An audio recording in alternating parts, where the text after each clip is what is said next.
Hello, Professor. My name is Ayo. In this video, I'm going to be looking at Islam and democracy. It would be the case study of Indonesia and Malaysia. What is Islam? Islam means submission to the will of God and by faith.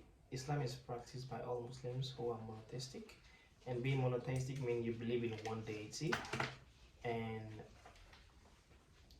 believe there is a supreme being who is universally referred to as Allah. Muslims follow five basic pillars of faith, and the Shahada, the Sahala, the Zakat, the Psalm, and the Hajj.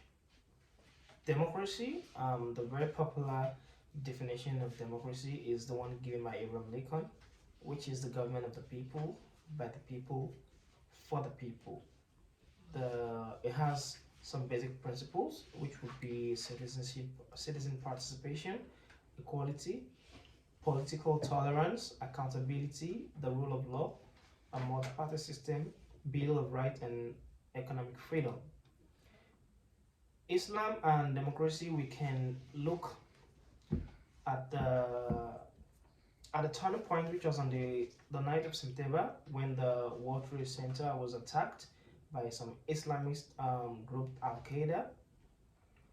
And this, we can look at the relationship between Islam and democracy has become a hotly debated topic. This is because many scholars and world politicians, aided by mainstream media, have labeled Islam as a radical and extremist religion, which is actually still being contested today. Islam and democracy, are they incompatible? The standard format of recent discussion on Islam and democracy echo other debates within the Muslim community and among the non-Muslim scholars of Islam. Within the Muslim world, classical scholars argue that Islam and democracy were incompatible because the Islamic concept of the absolute sovereignty of God, they believe that the ideas of the sovereignty of the people in a democracy contradict the fundamental principle. In short, the illustration above considers Islam as basically incompatible with democracy. But also we can look at the compatibility of Islam and democracy. The compatibility of Islam and democracy. Compatibility. Another group of Islamic scholars have argued that Islam and democracy are closely compatible. We can look at Ahmad Shawki, who was an Egyptian poet. He compared a list of democratic rights and liberties found in major writings of earlier Muslim and concluded that what is called freedom in Europe is exactly what is defined in our religion as justice. Then we would need to look at Malaysia and religion. Malaysia is a country that originated from a small coastal city called Malacca, and today Malaysia has a federation of 13 states and 3 federation territories. Its capital is called Kuala Lumpur, and the head of state is the king. Like other societies, Malaysia was colonized many times, and in many years ago, in 1511, it fell into the hands of the Portuguese, and that was the beginning of the colonial era in Malaysia. The government of Malaysia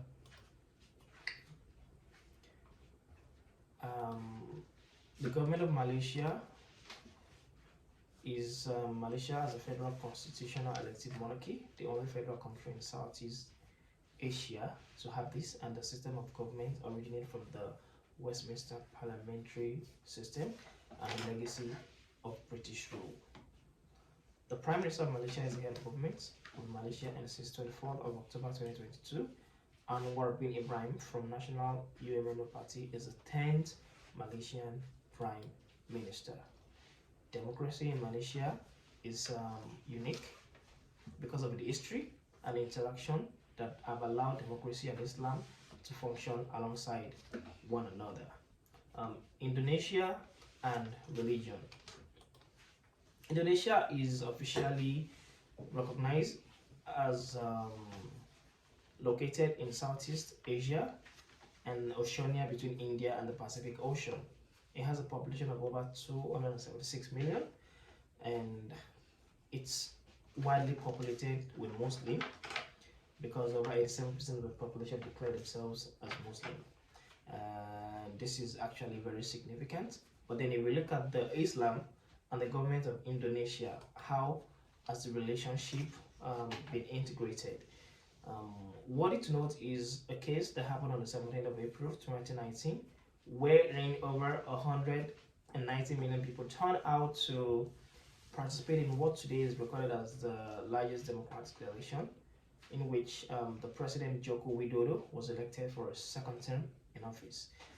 The government of Indonesia and its constitution provides a guarantee of freedom of religion and the right to worship according to one's own belief, but state citizens must accept restrictions established by law to protect the rights and the right of others, and as noted in the constitution, to satisfy just demand based upon the considerations of morality, religion, values, security, and public democratic society. If we would compare democracy in Indonesia and Malaysia, in Indonesia we can come to terms to agree that democracy there is radical. Islam is the largest faith group in Indonesia, and majority of people of parliament in Indonesia want to implement the Sharia and have perceived the West as Antichrist. And also Indonesia is characterized by political unrest and riots. However, in Malaysia, it has a moderate system of government. Islam is also the largest faith group. There is some sort of coexistence between democracy, Islam, and this originates from the history of colonization and migration. Also, as is in Indonesia, Malaysia also suffers from some form of political unrest. Thank you.